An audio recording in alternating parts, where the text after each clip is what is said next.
সম্মানিত ভাইয়ের, আইন শৃঙ্খলা পরিস্থিতি ভালো নেই। সারা দেশেই দেখতে পাচ্ছেন সামাজিক নানাবিধ অপরাধ মাথা ছাড়া দিয়ে উঠেছে। খুন খারাপি, মাদক, চাঁদাবাজি, দুর্নীতি মারাত্মক আকার ধারণ করেছে। এমনকি সরকারি দলের একজন সংসদ সদস্য দাঁড়িয়ে বলছেন সংসদের ভিতরে যে মাদকের সবচেয়ে বড় চালান আসে স্বরাষ্ট্র মন্ত্রীর বাড়ির এলাকা দিয়ে। উনি সকল বিষয়ে এক্সপার্ট, উনার মন্ত্রণালয়ের উপরে উনি এক্সপার্ট নন কেন? আপনি সব বিষয় রাখেন, যার যার মন্ত্রণালয়ের দায়িত্ব তাদেরকে পালন করার সুযোগ দিন। মাননীয় প্রধানমন্ত্রীর দায়িত্ব আপনার পালন করার দরকার নেই, পালন করতে দিন। আপনি আপনার মন্ত্রণালয়ে অ্যাটেনশন দিন, জাতিকে শান্তিতে থাকতে দিন। সম্মানিত ভাইয়েরা, দেশে কোনো বিনিয়োগ হচ্ছে না, না দেশি না বিদেশি। কিভাবে হবে? ঘাটে ঘাটে ঘুষ, ঘাটে ঘাটে দুর্নীতি। কে আসবে এখানে বিনিয়োগ করতে? কালকে দেখলাম একজন হুইপ বলেছেন বাংলাদেশ থেকে, যে কোনো দেশ থেকে যে কেউ আসুক, বাংলাদেশের চাঁদাবাজি বন্ধ করা সম্ভব নয়। মানে এটার মাধ্যমে চাঁদাবাজিকে এখন জাতীয়করণ করা হলো কিনা আল্লাহ জানে। চাঁদাবাজি তো ওনারাই করে, তো ওনাদের সদিচ্ছা থাকলে তো ওনারা বন্ধ করতে পারবেন। সদিচ্ছা না থাকলে বন্ধ হবে কেমন? কথা তো ঠিকই। আমরা সংসদে যখন বললাম যে এই 249 জন এমপি আমরা যদি অঙ্গীকার করি যে এই দেশে কোনো দুর্নীতি চলবে না, তাহলে দুর্নীতি কান ধরে বাংলাদেশ থেকে বিদায় নেবে। আমি দেখি যে আমার পিছনে বিরোধী দলের যারা, তারা টেবিল চাপড়াচ্ছেন, সামনে যারা, তারা দেখে হালকা বৃষ্টি হচ্ছে, ভারী বৃষ্টি হয় না। কেউ হাত নামাইয়া বসে আছেন, কেউ আলতো করে একটু। কেন? আমরা চাই না যে একটা দুর্নীতিমুক্ত বাংলাদেশ হোক?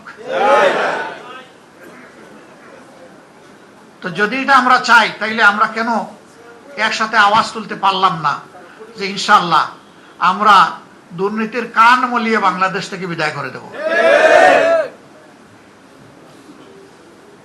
বাংলাদেশ জামাতে ইসলামী ফিরিস্তাদের দল নয়, আমরা মানুষ, আমাদেরও ভুল ত্রুটি হয়। আমরা একটা কথা পরিষ্কার বলেছি যে অন্যায় আর জামাতে ইসলামী একসাথে চলে না। কিন্তু এর দ্বারা এটাও আমরা মিন করছি না যে আমরা কোনো অন্যায় করি না। আমরা মানুষ, আমাদের ভুল হয়, অন্যায় হয়, দোষ হয়, অপরাধ হয়। আমরা আহ্বান জানিয়েছি যারা দেশকে ভালোবাসেন, জাতিকে ভালোবাসেন, আমাদের অন্যায় অপরাধ দেখলে আমাদেরকে ধরে দিন। আমরা কথা দিচ্ছি আমরা সংশোধন করব ইনশাআল্লাহ। আমি সহকর্মীদেরকে বলবো, গায়ে যদি আপনার সাদা কাপড় থাকে আপনাকে যত্নশীল হতে হবে। সমাজের যে কথাটা আছে, সাদা কাপড়ে দাগ লাগে, কথা ঠিক না? না, সাদা কাপড়ে কম লাগে, কিন্তু যা লাগে তা ভাসে। আমরা চেষ্টা করব সংশোধন করার। যদি সহনীয় মাত্রার কোনো লঙ্ঘন হয়, আমরা চেষ্টা করব সংশোধন করে তাকে দায়িত্ব পালনের সুযোগ দেওয়ার। কিন্তু সেই মাত্রাটা যদি ভারী হয়, তাহলে আমাদের কিছুই করার থাকবে না। আমাদেরকে কঠিন সিদ্ধান্তের দিকেই যেতে হবে। এই সিদ্ধান্তের দিকে যাওয়ার মানে হচ্ছে আমি সহ আমাদের সবাইকে সতর্ক করে দেওয়া, সাবধান। বাংলাদেশের এই আন্দোলনের স্পিরিট দুনিয়ার বহু দেশে এখন প্রবাহিত হচ্ছে। তবে কোনো দেশের আভ্যন্তরীণ ব্যাপারে আমরা নাক গলাতে চাই না। ওই দেশের জনগণই ঠিক করবে যে তাদের দেশের গতিপথটা কি হবে। একইভাবে আমরা এটাও চাই না যে কোনো দেশ আমাদের আভ্যন্তরীণ বিষয়ে নাক গলাক। আমরা আমাদের মতো চলতে চাই।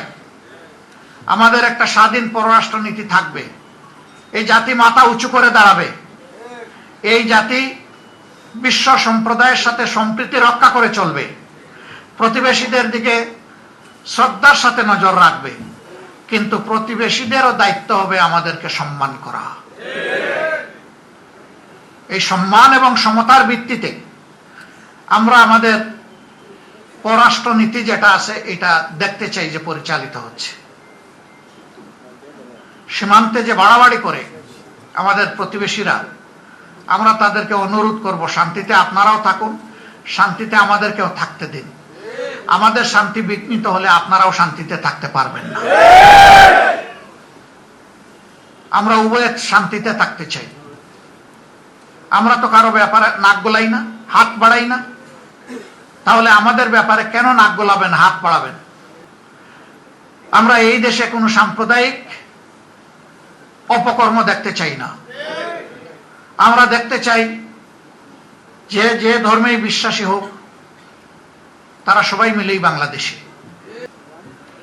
ধর্মীয় প্র্যাকটিস যার যার, একজনের উপরে আরেকজনের জোরাজুরি চলবে না। আল্লাহর বিধান এটা নয়। ধর্ম চাপিয়ে দেওয়ার জিনিস নয়। দিন স্বেচ্ছায় কবুল করার জিনিস, সন্তুষ্ট হয়ে কবুল করার জিনিস।